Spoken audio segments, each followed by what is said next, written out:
Hi Adrija, it is Thursday the 13th of February 2025. Today you are in Varanasi, specifically you are at the Siddhartha temple.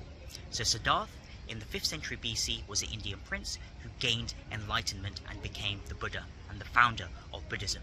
This is the site where he was claimed to gain enlightenment, specifically at this rock which was created in the 5th century AD. This morning in Varanasi you did the last rites of your father, known as the immersion of the ashes in the river Ganges, where you throw the ashes after you do a small Hindu ritual. I'm fairly irreligious, but my father would have wanted me to do it, although you're supposed to shave your hair, which I obviously did not do. Varanasi is incredibly busy at the moment because of the Kumbh Mela, the largest pilgrimage on the planet, where Hindus come to Varanasi and bathe themselves in the Ganges to purify themselves. It's actually even bigger than that because it's the Maha Kumbh Mela, which happens once in every 144 years due to Jupiter's rotation, making it very busy, although we did manage to do the ashes immersion fairly quickly at 5 AM this morning. You actually arrived in India last week, specifically in Kolkata, visited a bunch of your family and did a little bit of admin stuff regarding your father's estate. The touristy stuff of Kolkata I have done previously, although I never uploaded that vlog. I'll get to it at some point in my life. Hi Adrito, it's the 14th of February 2025 and you're in front of the Shaniwarwala Palace in Pune. And Jamie is about to get married tomorrow. We're here to celebrate his wedding again. Monday the 17th of February, from Pune we flew to Colombo, although now you're at Negombo beach and you'll be in Sri Lanka for the next week. You arrived in Sigariya safely, taking a few public buses, which, although not the most comfortable way to get across the country, was very cheap and successful. You are now in Dambulla Caves, which is a 1st century Buddhist cave complex. And now, in the early morning of Tuesday the 18th, you are at the top of Sigariya, which directly translates to Lion's Rock.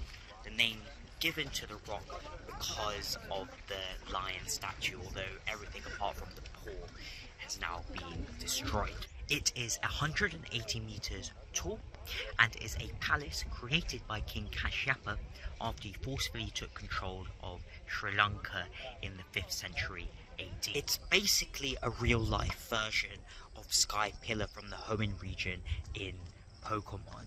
All of these staircases and various paths, but eventually you'll get to the top and face Rayquaza. You've now climbed the sister rock Pigurangala, which is far less famous because there's no palace on it and the climb is far more difficult, but because of that there's far fewer people and I think you have a much better view. For example, you can see Sigariya right behind me now. Same day, you're now at Echo Park doing some elephant safari.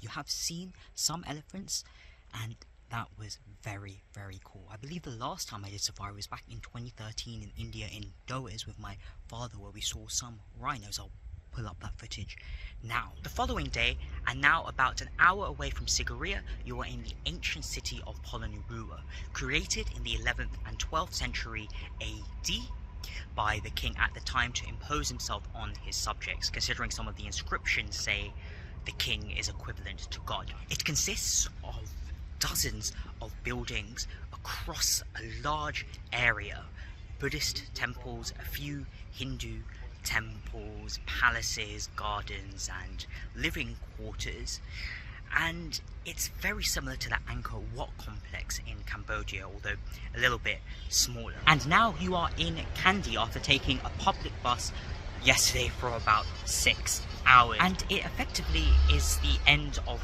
the trip. Tomorrow you're off to Ella on what's supposed to be a very picturesque train ride, the most picturesque in the world, they claim, with waterfalls, other forms of natural beauty and tea plantations. This trip has been intense. Let's go back to front. Sri Lanka, the highlight was the safari. Seeing those elephants was so cool.